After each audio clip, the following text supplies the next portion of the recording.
I still can't believe that I went to download the logo that I made when Beaver linked it to me.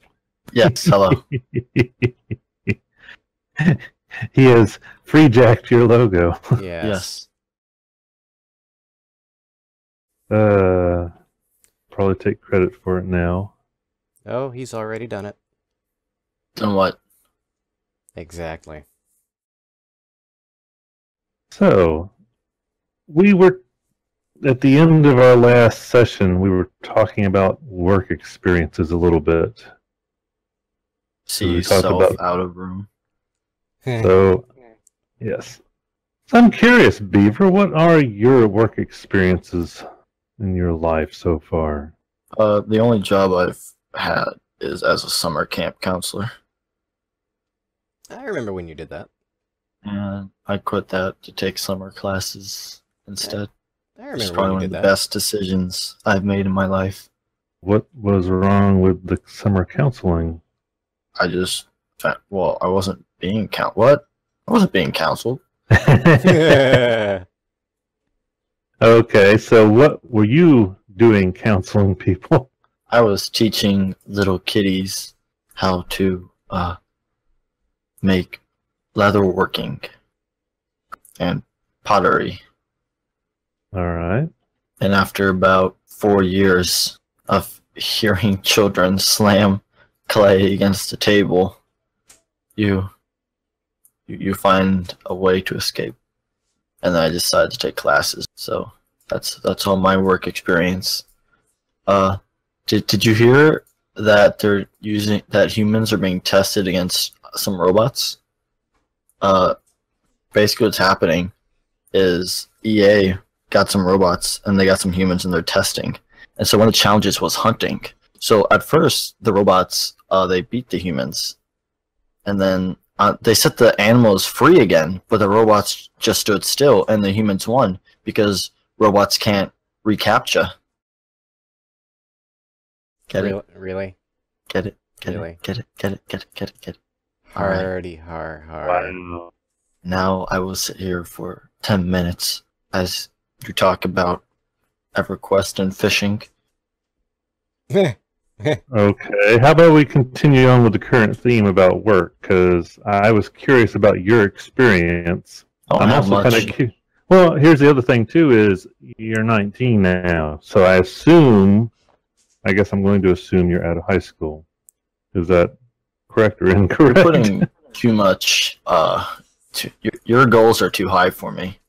No, yes. My goal Expectations. that Reality. you graduate from high school or that you get a job. Yeah, Slade has goals for you, Beaver.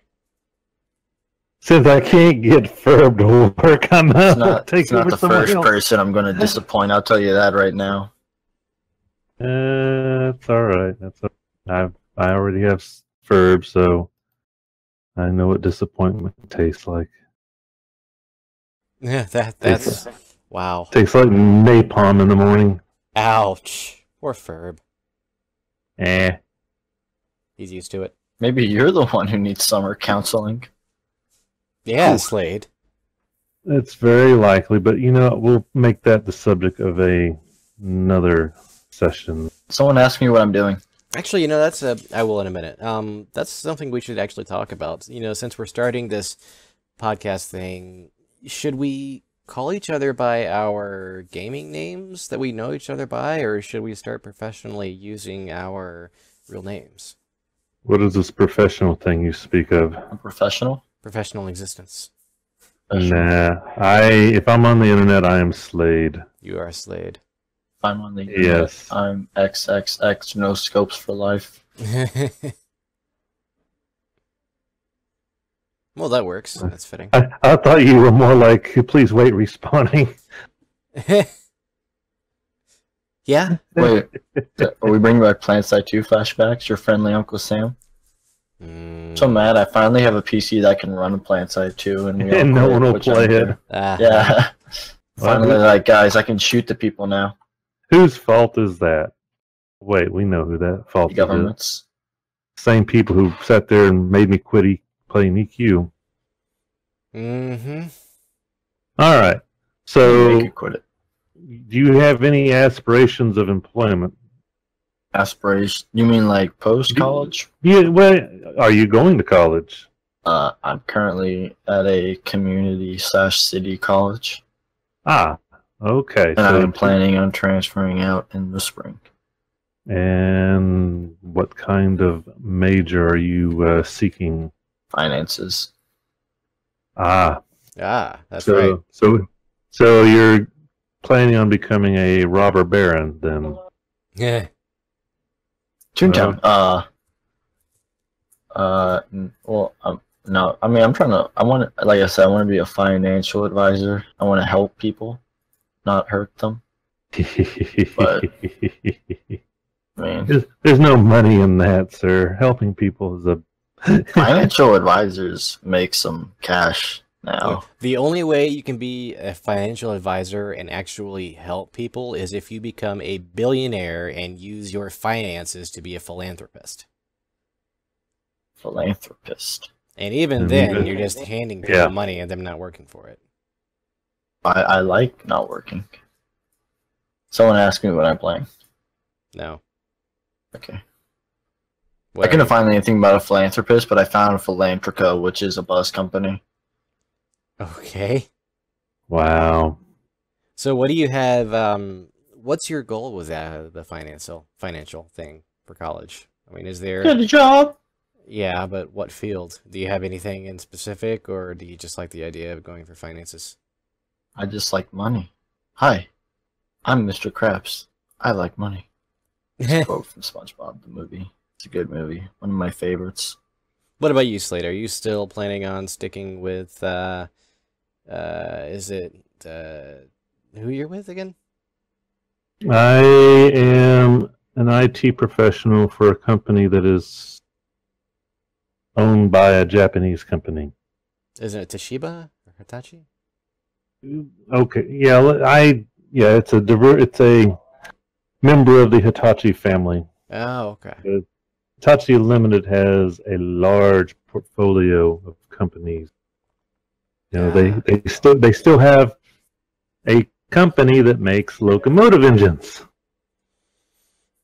They have a section that's still. I mean, it's funny. They have a nuclear power company that had, I think, two of the reactors in, not the ones that had the problem, but two of the newer reactors at Fukushima was Hitachi, and they actually had engineers go in there trying to help deal with the issue.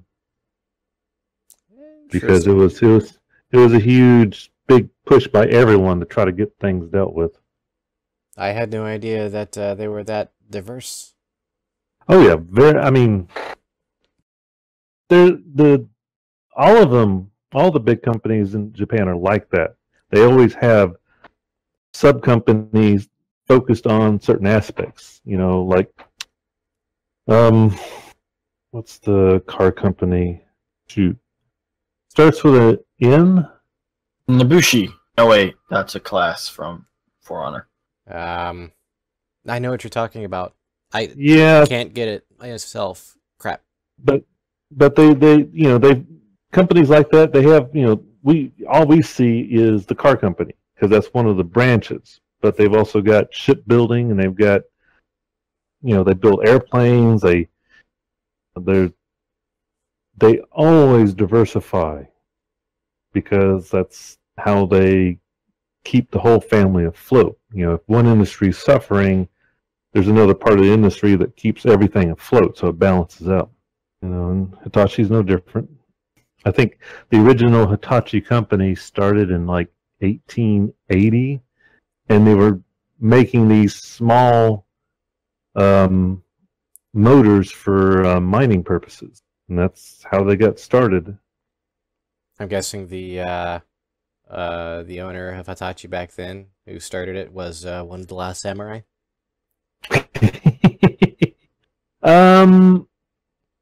No, I think the thing is when it started getting big, it got kind of when they went through that whole deal where the old noble families were losing their political power, which was leading up to that eventual military government that we know in gaming so well. Yes.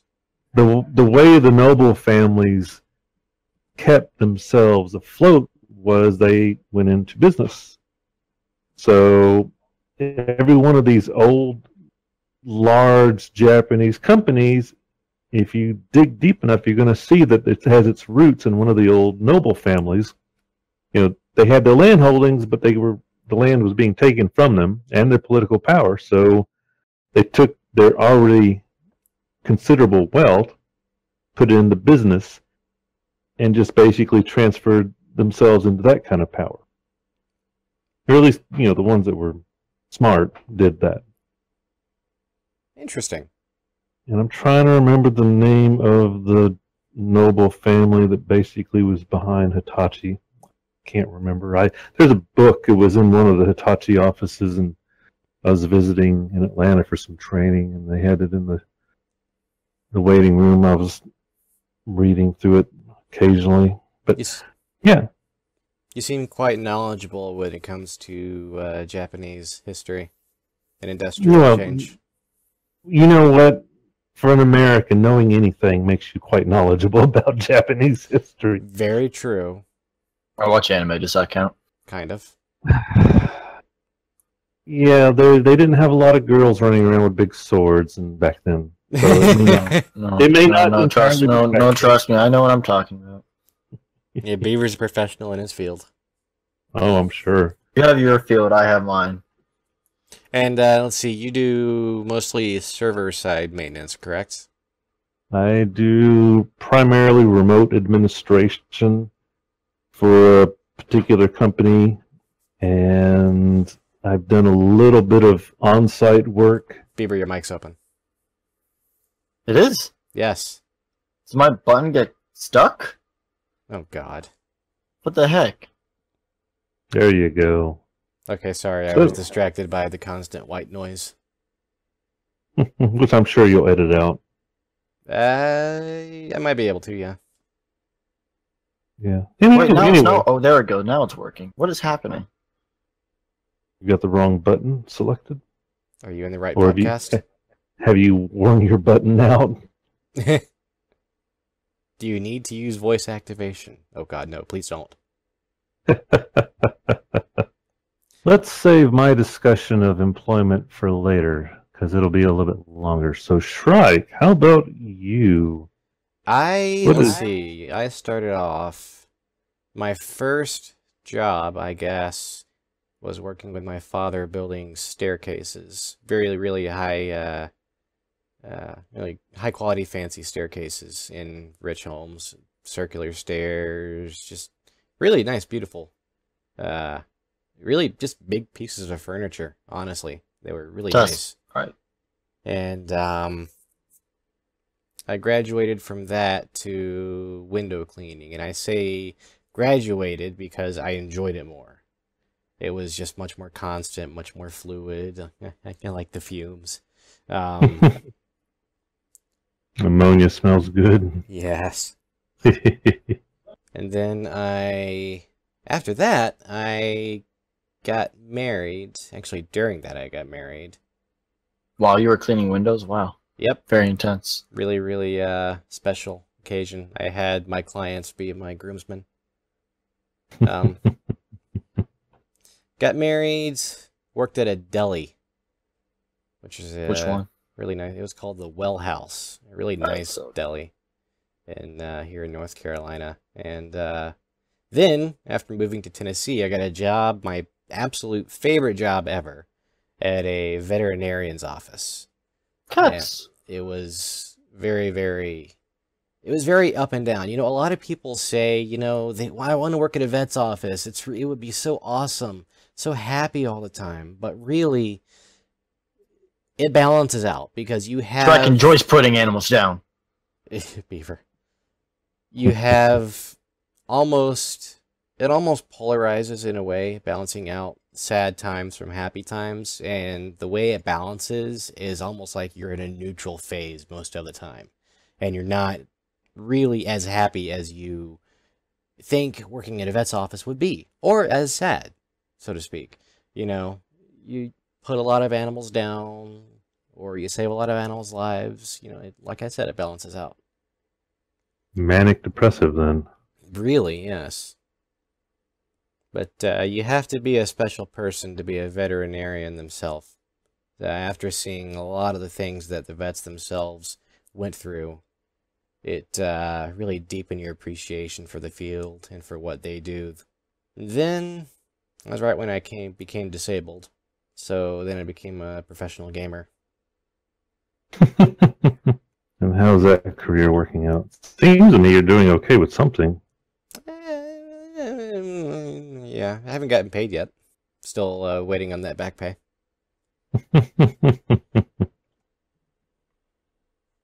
Living the dream, though. Yes.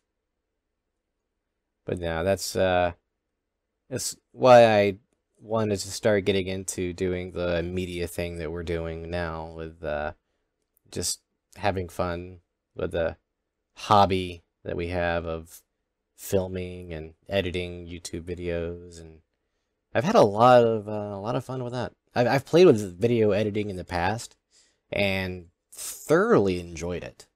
It's just, I guess, I found my main creative skill when it comes to that. Not that I'm good at it or anything. I probably suck. It's just enjoyable. But being creative is, really makes the day go by fast. It does. It definitely does. You can really, after staring in Adobe Premiere Pro for what you think is maybe 20 minutes, 2 hours have gone by. Someone asked me what I'm playing. You're playing RuneScape. I see it in Discord. Old school RuneScape. I got a membership. School. Wow. They made different versions of that now? Old school is just the old school. Like Yes. you mean the top-down version? There has always been a top-down version. What? Are you talking about RuneScape 1 or RuneScape 2? Well, I don't know. It's been like 8-9 years since the last time I actually logged into RuneScape. So 2006 version. Okay, that was when I started to play. I remember getting so excited about that game. I don't know why at this point, but for some reason I was so drawn to it. it's a very good Skinner box, is what it is. All MMOs, if they're good Skinner boxes, then that's tends to be a draw there. I know that's tends to get me hooked. What box? Skinner box. Skinner box? Otterbox? It's a psychology term. Basically, it's the measured reward for repetitive action. Ah. Yeah, I can see that. This is like fishing in EverQuest. Yeah, yes it is. Especially if you're trying to do the get some of the questing stuff out of the way. Good I always times. just fished in EverQuest as a way of both completionist as well as to like if I was playing a casting character, I would, if I timed it right, I could get 2 cast off of a particular spell or ability in between casts of the fishing line, and that was a way of getting my skills leveled up. Just, occasionally getting a skill up using a skill. So I would sit there and do that during downtime. You have gotten better at fizzling. Ding. Yay, fizzling.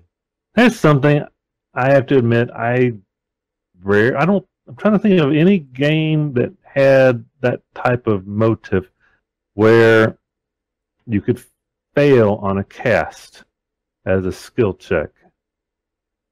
Dungeons and Dragons. The MMO? No, I'm in like real life. I don't know. No, I'm pretty sure the MMO did not have that feature. In fact, none of the other games I can think of had that feature where, it was just an extra challenge of, you're going to do something and like, oh, hey, the healer is going to heal the tank and, oh, fizzled. No heal for you. I didn't play much of the Dungeons and Dragons MMO. I got to the tutorial and then they were like, go in this cave, and then I went in the cave and heard something really scary and uninstalled the game. Okay. That's interesting.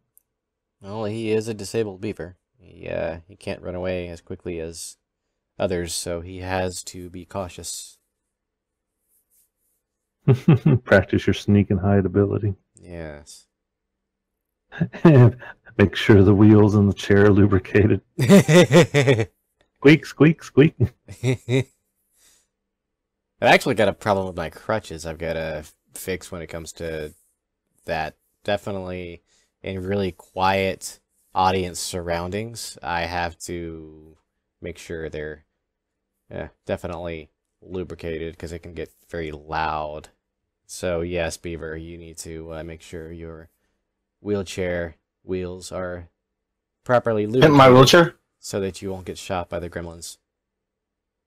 Or eaten by a grue. Gremlins Incorporated? That can be a messed up game.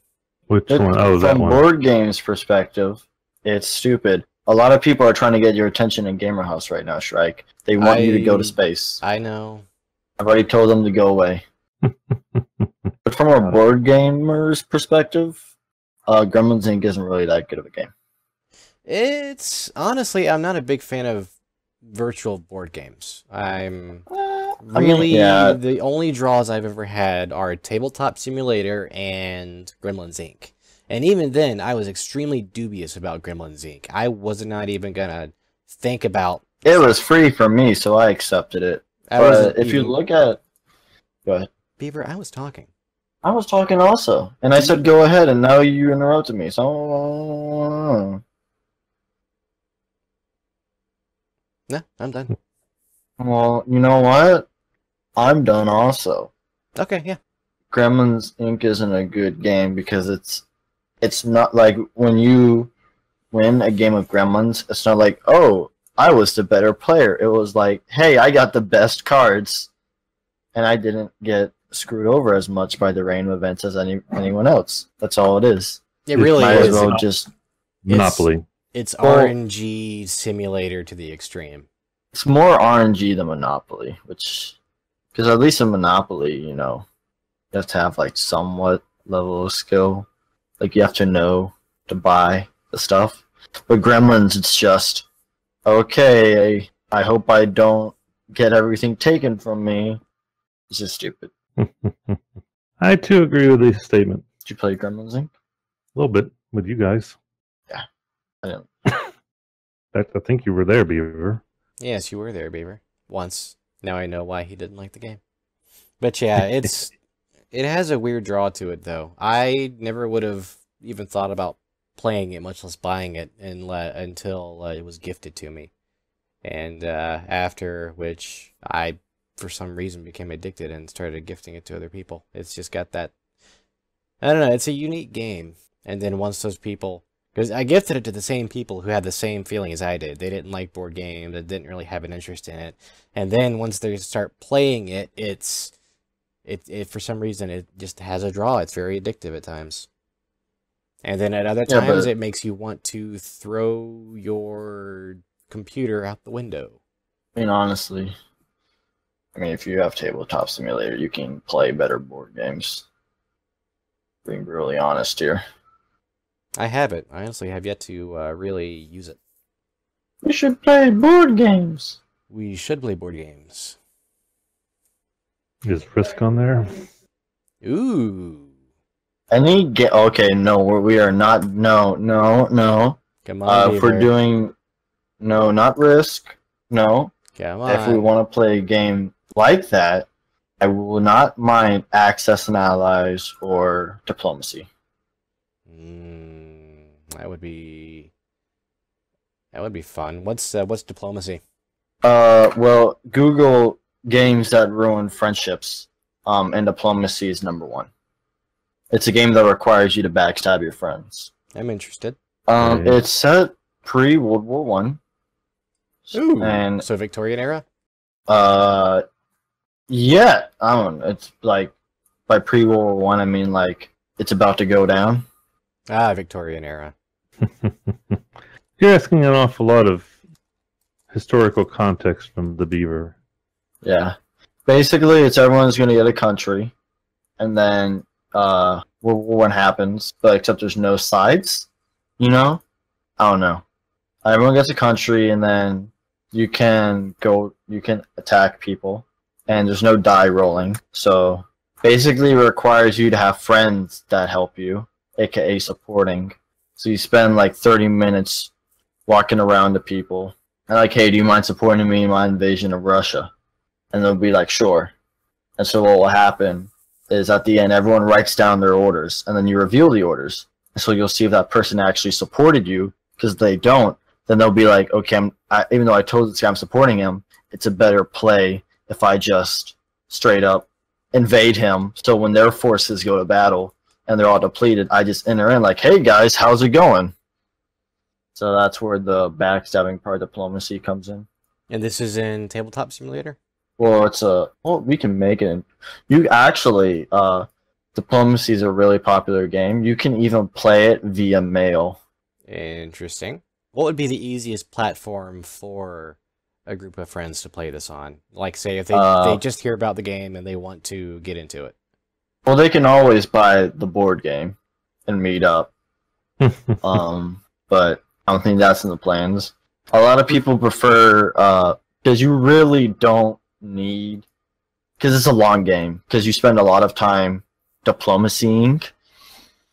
So really, nagging your neighbors. you can just have a photo, and then just have one person be the central order taker, and then he edits the photo and then posts it in the Discord. It's like, hey, this is the current state of the map. So yeah, because if you do it in Tabletop Simulator, then you move the stuff around, and then you're just gonna leave your computer running for like 30 minutes with it just the board there. So yeah. I mean, unless there's people doing things, you mean? Well, you do all your orders at the same time. No one's gonna run in and be like, "I'm invading now," because you do it all at the same time. Gotcha. It goes, you write the orders down, you do the orders, and then it's not real time. There's the turn. Well, yeah. What? That is real time. When everybody does the exact same thing constantly at a persistent rate, that's real time. I mean, like, I think you and I. All right, I'm confusing myself. Turn-based is where you would move. It's turn-based, and then I would move, and then well, Slade would move. We move at the same time. So it's, I guess it's like playing Civ 6 multiplayer. So we move at the same time. The players themselves move at the same time, and then the bots take turns. Is that it? I don't think there's any bots. There's no bots in diplomacy. Oh, I was looking at the board game the tabletop version, but I guess not. I mean, the best way would not be in tabletop since it's a very long game. These games have been known to go on for 6 months. Wow, it's a long time to lose a friend. It is. I got faster ways of losing friends than that. But that game is rated the #1 way to lose your friends.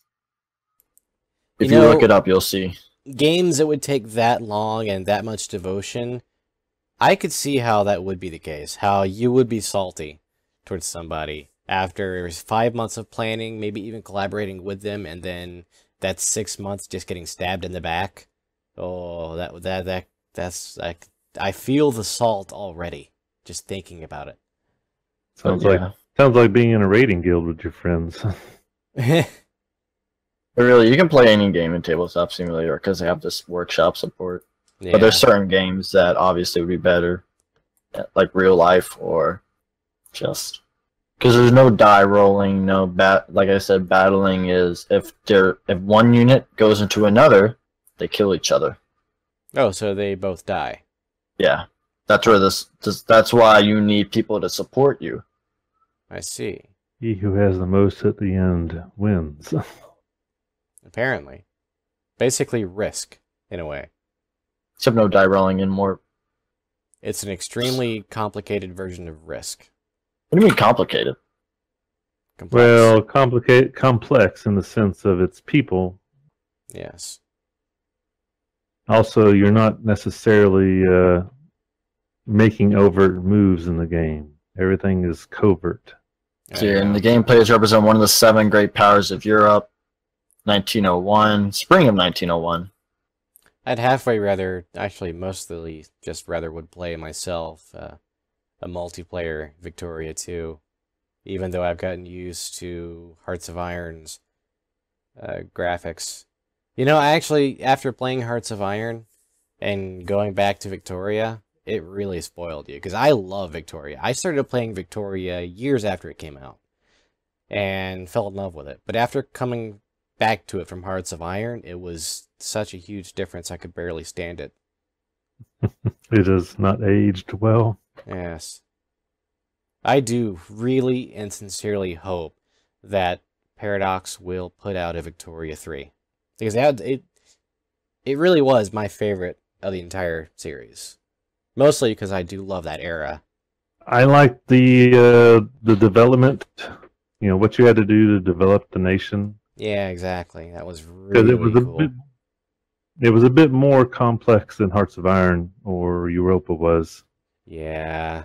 Now, what's interesting is there are a lot of mods coming out for Hearts of Iron, which are really close to the systems of Victoria 2. It's really cool, actually.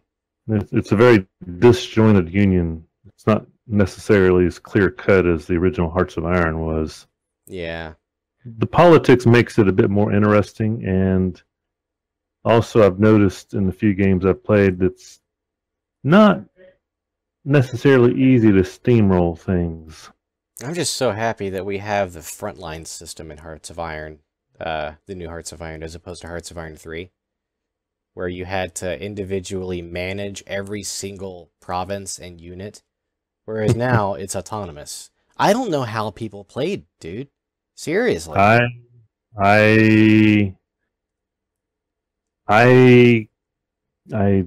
went crazy, but I enjoyed it. I had more fun playing Cuba than anyone else simply because of how simple and easy it was to manage your units. I always had fun playing as Cuba and then getting as much support as I could from Soviet Russia. That was fun. When did you attack America? A couple of times, and I died valiantly. I failed. I was gonna go back to the old topic, since you said your history. We had Beaver's history and Beaver's aspirations To rule the world. Everybody wants to. Tov Experiences. I remember in my junior year in high school, I would get up at 3:30, 4 o'clock in the morning and deliver papers. And after school, I'd go to the mall and work as a stock boy at a shoe store. And then when that closed down, I would spend a few hours cleaning offices for a janitorial company. I did that for my junior year. Paper route bombed because I was actually losing money somehow. I think it was a scam, basically. I couldn't. Paper routes are a scam. Yeah, paper routes are a scam. You know, it doesn't build character. It just teaches you what to expect for the rest of your life. Good point. Which I guess technically does build character, because boy was I a cynic after that. Wow. It's kind of sad when a paper route teaches cynicism. Tried to escape from home a few times. I think one time I was somewhere and I had a job as a chicken catcher for a poultry processing plant. A chicken catcher. So I would show up at somebody's chicken farm at 5 in the morning, and then I would spend the next 10 to 12 hours, bent over double, running around catching chickens to put into these box things. And you had to carry 5 chickens in each hand. So you'd have one leg between 3 fingers and 2 legs between your thumb and your forefinger on both hands, and just stuff them in these little cubby things. Slade the chicken catcher. Slade the chicken catcher. That was an interesting experience. It reawakened an old, not old at that point. It was I used to spelunk as a kid, and I and my buddy managed to catch histoplasmosis from Nice. bat guano, and the same thing is available through chicken guano. So that reawakened an old bad cough I had. That sucks. The Interesting. I didn't know you worked as a chicken catcher. That's interesting. How long did you do hey, that? not very long. Uh-huh. Not very long at all. It was murder. And I mean, yeah, I got paid pretty well for what I was doing in the area. I mean, it was good money, but man, it was brutal. Mm. On my final successful attempt at escaping home, I became a pinstriper and did custom graphics and molding and other accessories on vehicles that, car lots, new and used, plus some body shop work. And made a career out of that for about 10 years. Eventually moving into fleet graphics, which was where the real money was at. But that was, I loved, signage, the big signage on the sides of semi-trailers. Okay, gotcha. I enjoyed working outdoors all year round. I enjoyed being creative. It was a blast. And the car side of it died on me because of just the way the economy was going. And wasn't really getting enough fleet work to make ends meet. So I decided to go into the tech field because that was my original goal as a kid, was I'm going to get into the computer sciences. So I conned my way through a job interview and found myself doing Tier 1 retail help desk support for the Windows 95 launch. I bet that was torturous. It was torturous, but it was an amazing learning experience. Oh, that's good. I mean, for one thing, it was a sweatshop. So again, my cynicism has been thoroughly reinforced and prepared me for future exposure to the business world. Thank you, Paper Route. Yes, thank you, Paper. You prepared me for dealing with Microsoft and others.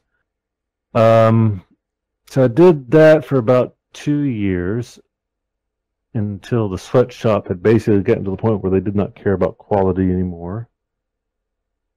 And took that experience and took it to another place short term, doing help desk work, but for inner help desk work for companies. Did that for a bit and took that experience and convinced some local guy to hire me to be a technology consultant, which basically meant I was a mobile IT guy for small, mid-sized businesses in the Dallas area. And did that for several years, and boy, was that a learning experience, because every customer was different. Every customer had some oddball thing they were doing with something, and so learned a lot from that. After went and took that experience and became an IT tech for a British telecom company, and more wonderful learning experiences because the guy I was working for was an ogre. Literally? You know what? After the first 2 weeks in there, I thought the guy was just an undiagnosed bipolar. Uh-huh. But watching him, I realized, no, you're not bipolar, because people who are bipolar do not have any control over it, and you have control. Because I could see him control himself in dealing with someone who was above his station or was on the same level with him, but had enough clout to, not be railroaded. Mm-hmm. So yeah, that was it was interesting. I mean, I enjoyed working with some of the people there, but my manager, yeah. Well, it sounds like it was good work experience for you, though, and that's ultimately in this world of cynicism. That's what counts mostly. Oh yeah, and then I left there and I got more focused on the data storage side. Went to work for EMC for a while, servicing their large data storage arrays. Yay, data storage! Yay. Yes, glorious data storage. And EMC was an interesting place to work at. More learning, because... Okay, so when you did this, what was the top storage capacity? The biggest array I worked on was... I'm trying to think now. It was a 3-cabinet box. The 2 side cabinets would have held about 500 hard drives apiece, and then the center one with the controllers would have held 200. I'm trying to do some mathematics. I want to say that the big boxes would have handled 120 terabytes time. And what year was this? It would have been 2003. Okay. I was just trying to think. Yeah, that's a interesting thing to think about. Today with the massive storage size that company probably has now compared to what they had back then. Oh, definitely, because Hitachi, is the family of Hitachi I'm working for is data storage. Mm-hmm. And I'd have to sit down and look at some marketing material to actually remember what the max size is on these devices. But again, you've got much larger drives. I mean, we've got 2 terabyte drives on the SAS side, and we don't go higher than that simply because of the read time on large drives kills your performance. So you want more drives, not bigger drives.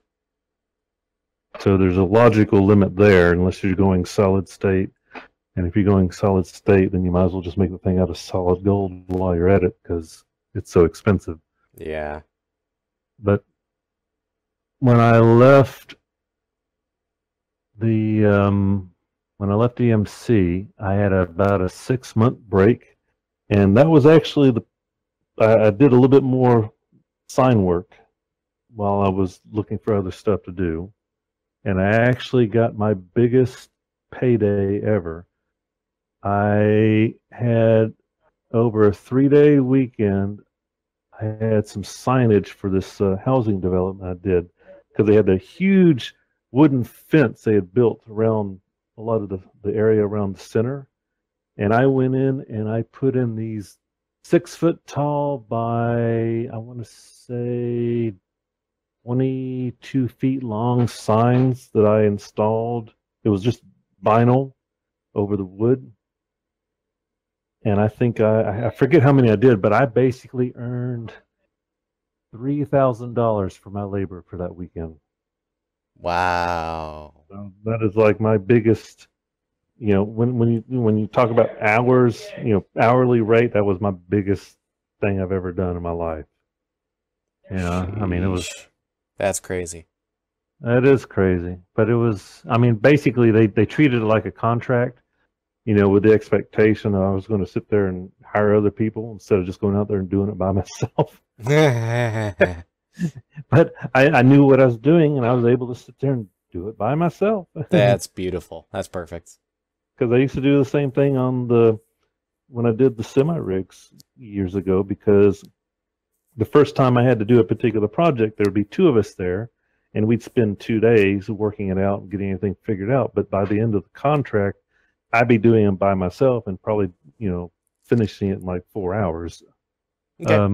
Cool. Let's cut it off for this episode right now. I got another job to talk about. We're about. No. It's the best one. No. Yeah, the- I know it- you enjoy your job living with and taking care of fur. I enjoy his job. This is the armoring company. This is the job where I got paid to get shot at. You don't want me to talk about that? Go on. The guy with the consulting company. Also, tell Ferb to shut up, please. I'll do it. Oh, I wanted to tell him to shut up. So the guy I worked for the consulting company, he's a scientist type as well. And he got a job for a company that developed and manufactured armoring solutions. And so when I was looking for work again, he managed to squeeze me in to work as IT for this place, as well as his assistant. And I was there for many years. They developed an armoring solution that was designed to withstand 2 strikes in the same spot from an IED. Wow. Okay. So yeah, and basically they would take a Ford F-150, gut the interior, replace it with this material, as well as other things they did, and at the end of the day, it looked like a Ford F-150, but you'd have to, if you looked carefully, you could find spots, notice what had been changed. But yeah, the testing they did on those things was a 155 howitzer round set off by C4. And this is Texas, right? This is Texas. Okay. I figured by now you were in Texas. Oh yeah. They had an internal ballistics lab for the small caliber stuff, and I actually ended up becoming an assistant to the ballistics guy. Actually got to do a little bit of testing there myself. Learned how to reload rounds. They taught me how to weld. I eventually had to take over as shipping and receiving and building security. And the building security part of that was hilarious because I was the only guy there besides the girls in the office who was not armed.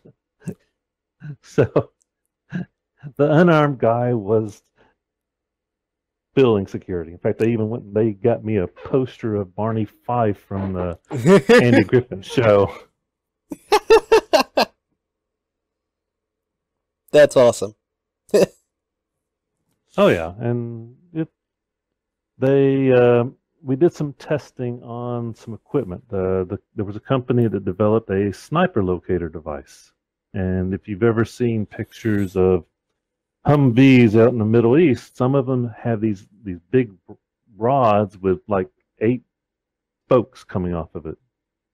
You know, it kind of looks like a cheap Morning Star, and that's the sniper locator that they had us test it in a moving condition, because they did all their stationary testing to get the contract, but then they said, hey, we want to test it against 50 cal, and we want to test it in motion.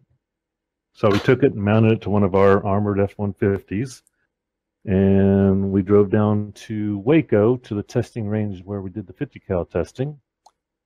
And they did some stationary shots with the 50 cal and discovered, oh, it's recording where it's hitting the berm as the location instead of the actual shot fired, which would take, half a second to actually catch up to the vehicle.